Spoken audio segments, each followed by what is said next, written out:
Hello everyone. তো দেখো এই লুকটা তোমাদের সঙ্গে আমি শেয়ার করেছিলাম, তোমরা খুব ভালোবাসা দিয়েছো লুকটাতে। তো তোমাদের সঙ্গে ফুল টিউটোরিয়াল একদম শেয়ার করে দিলাম মেকআপের। তো এটা একদম অ্যাফোর্ডেবল রেঞ্জের প্রোডাক্ট দিয়ে তোমরা মেকআপটা করতে পারবে এবং এতটাই সুন্দর হবে। তোমরা যারা যারা ভাবছো মেকআপ শিখবে তারা কিন্তু অবশ্যই আমার চ্যানেলটা সাবস্ক্রাইব করে দিও এবং আমার প্রোফাইলগুলো ফলো করে দিও, ফেসবুক পেজ, ইনস্টাগ্রাম পেজ। তো আমি এখানে ভালো মতো স্কিন প্রিপারেশন করে নিয়েছি। আর আমার মডেলের স্কিনটা কিন্তু খুব সেন্সিটিভ ছিল এবং খুব পিম্পলযুক্ত ছিল, একদম স্কিনে দানা দানা ছিল। তো তোমরা কিন্তু এই ধরনের স্কিনে কীভাবে মেকআপ করবে সেটাও কিন্তু দেখে নাও। তো আমি এখানে একদম অ্যাফোর্ডেবল ফাউন্ডেশন ইউজ করেছি, ফরএভার 52 এবং পিএসির। তো এই দুটো ফাউন্ডেশন মিক্স অ্যান্ড ম্যাচ করে ওর কালার ক্রিয়েট করার পর কিন্তু আমি পুরোটা ভালো মতো স্কিনে বেসটা ক্রিয়েট করে নিয়েছি। আর তোমরা যখন দেখো আমি এখানে পুরো পাউডার যেটা চোখের নিচে বা আমরা পাউডার যখন শেড করি ফুল ফেসে, আমাদের বেসটাকে যখন লক করি তখন কিন্তু আমরা শুধু পাউডার ব্রাশ দিয়ে কিন্তু ঝাড়বো না, এটা মাথায় রাখবে। কম্প্যাক্ট পাউডার ইউজ করে আমরা কিন্তু সেটাকে ঝাড়বো।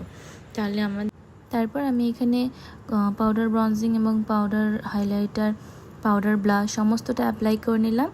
আর নোজের এখানে দেখো আমি হাইলাইটটা কিন্তু আঙুল দিয়ে করে তারপরে কিন্তু ব্রাশ দিয়ে স্মাজ করি, তাহলে জিনিসটা শার্প হয়। এবং আমি এখানে পিএসের একটা ফিক্সার ইউজ করেছিলাম।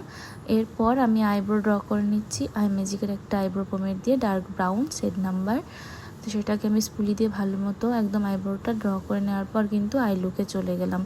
আই লুকটা আমি এখানে হাফ কাট ক্রিজের মধ্যে দেবো এবং কালারফুল দেবো, যেহেতু এটা বৃদ্ধি লুক। তো এই বৃদ্ধি লুকে কিন্তু এই ধরনের আই লুক তোমরা অবশ্যই করতে পারো। আমরা জানি এখনকার সমস্ত ব্রাইডের ডিমান্ড থাকে যে দিদি আমাকে একদম সফট আই লুক দাও, কিন্তু বিশ্বাস করো এই ধরনের কালারফুল আই লুকও কিন্তু খুবই ভালো লাগে, খুবই সুন্দর লাগে দেখতে।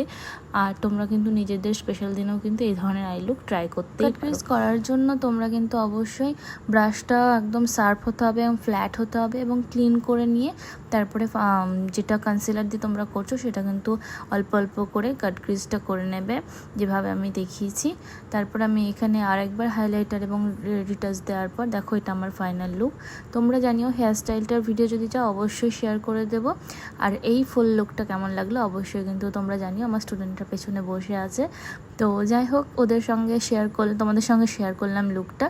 আশা করি তোমাদের খুব ভালো লাগবে। আর তোমরা যদি এই ধরনের মেকআপ শিখতে চাও অবশ্যই আমাদের একাডেমি জয়েন করতে পারো। টাটা।